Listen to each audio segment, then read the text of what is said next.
Hi. So I was in charge of making decisions for the research and development department. The R&D department helped our company develop new products and make changes to current ones based on what the customers would prefer for the next year. And I had to figure out how close I could get to the what age, ideal position, which was performance and the size, and the NTBF of what the customer preferred. Each of these sections were ranked in importance of each product section. So the age, if that was the most important, sometimes it would be it would be 40% important. Sometimes it was a little bit less.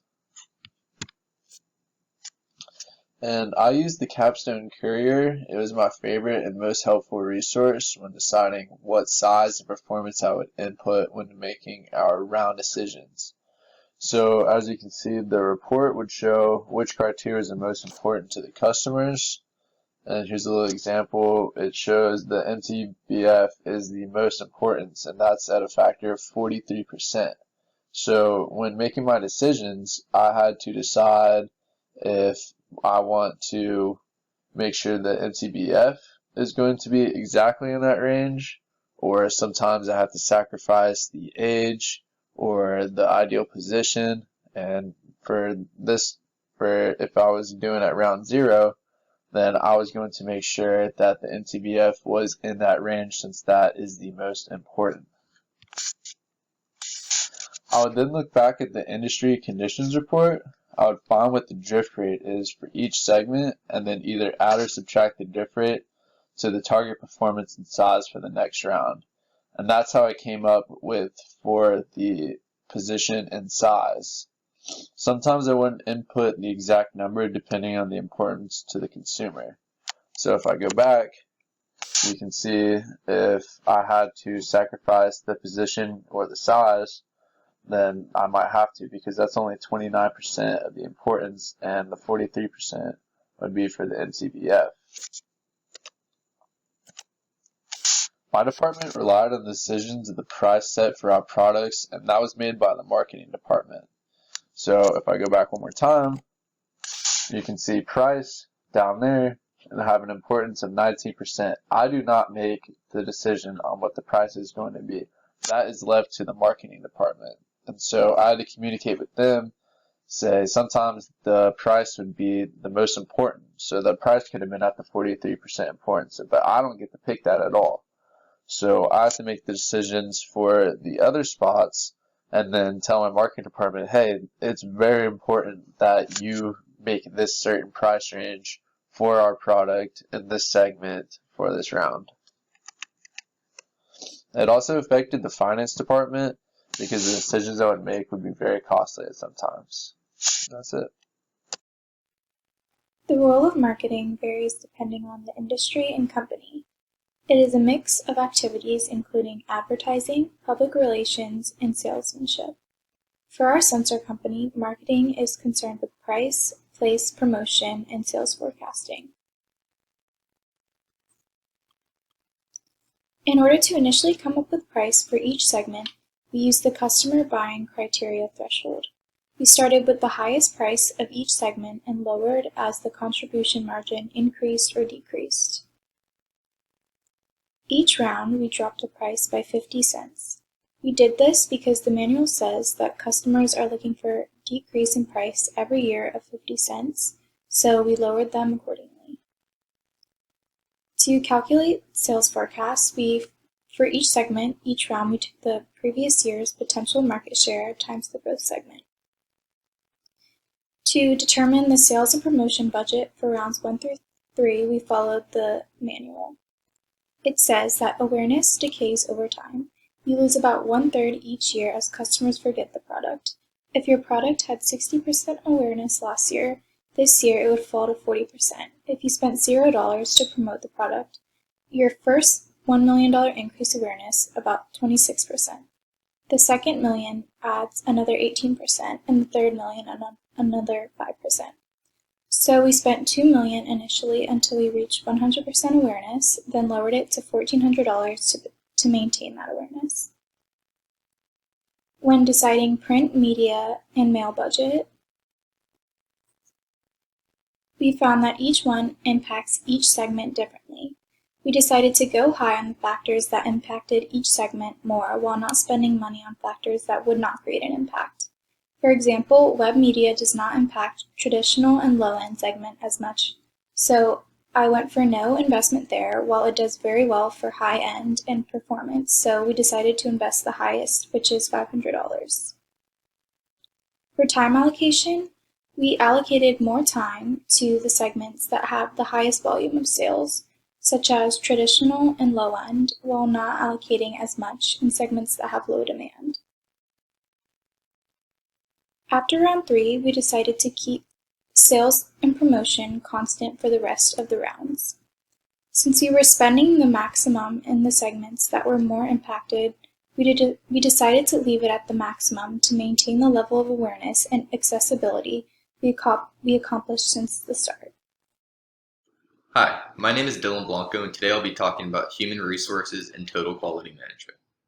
The human resource module measures talent acquisition and development, ethics and compliance, compensation and benefits, performance management, and labor relations and safety.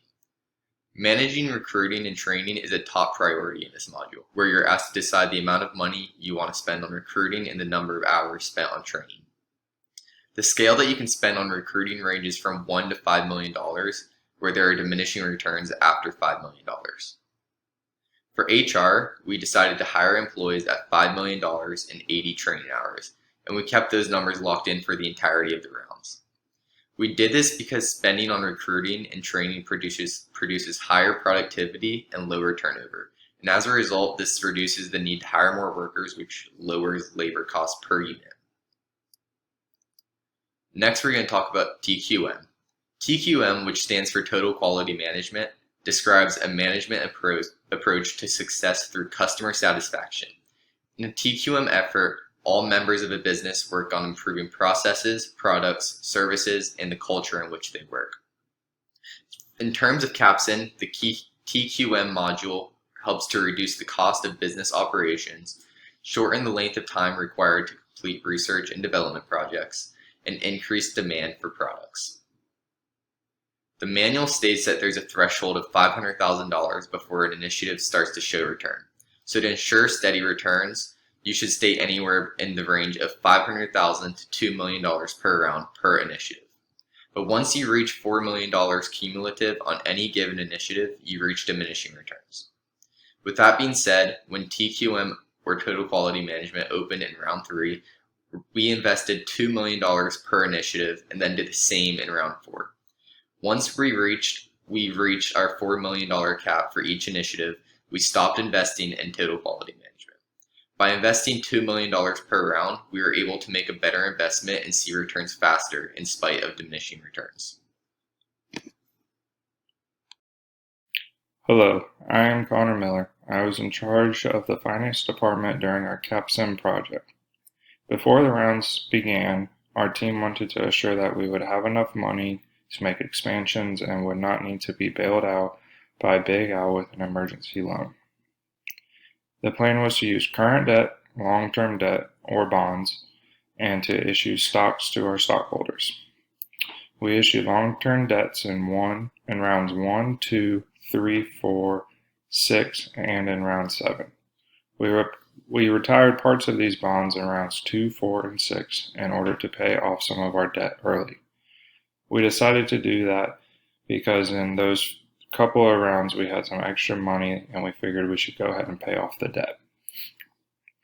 We borrowed money which helped us make plant improvements in every round except for the last, where we felt it was not necessary.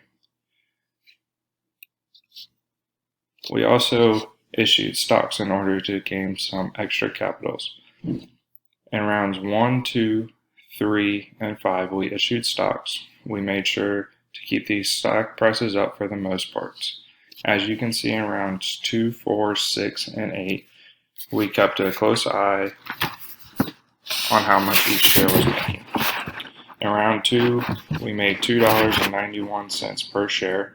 In round 4, we made $4.95 per share. Round 6, it was $4.94. And then in round 8, it was our biggest earnings per share throughout the whole project, which came in at $9.93.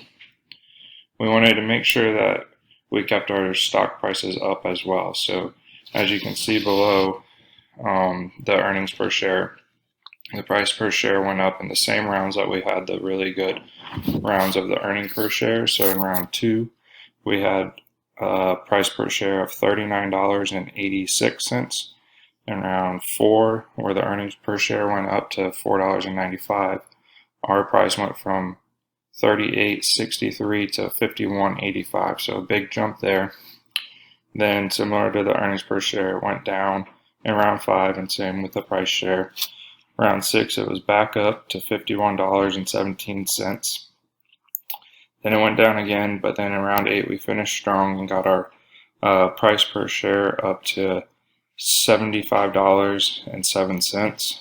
We didn't end up issuing any dividends to our shareholders just because we felt like the trend that we were seeing was good, so we wanted to just keep on doing what we were doing. Overall, I think we accomplished what we wanted. We never had to get a bailout by Big Al, and we made profit, so I think we did a good job, and thank you.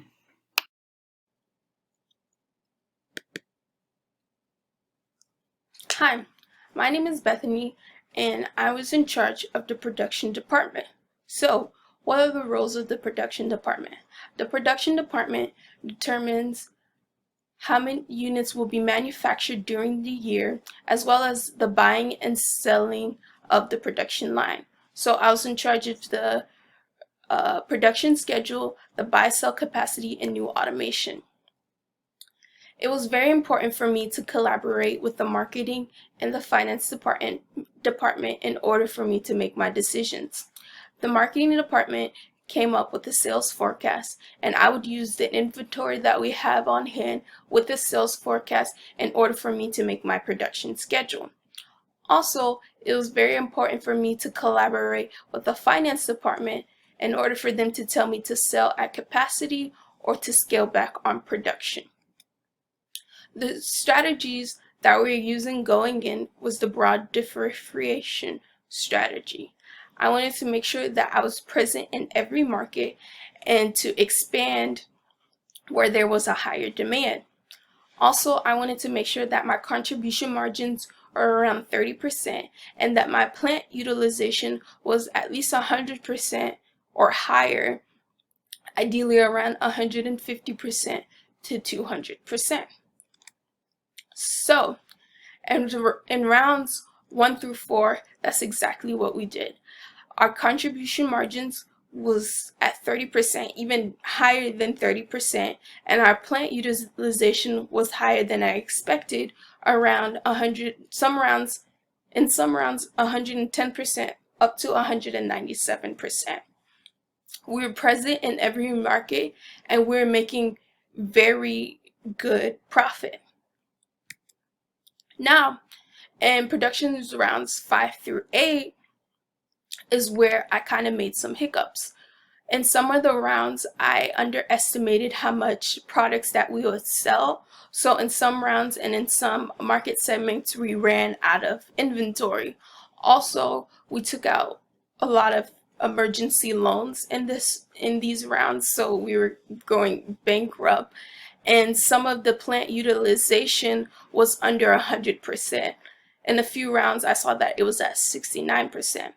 So if I could go back, I would change what we did in those last few rounds, making sure that I really had I put in the correct numbers for the inventory or the production schedule so that we would never run out of products. I would make sure that we would not have to take out any emergency loans, and that we were selling more products in the departments that were demanding, the market segments that were demanding more. Yes.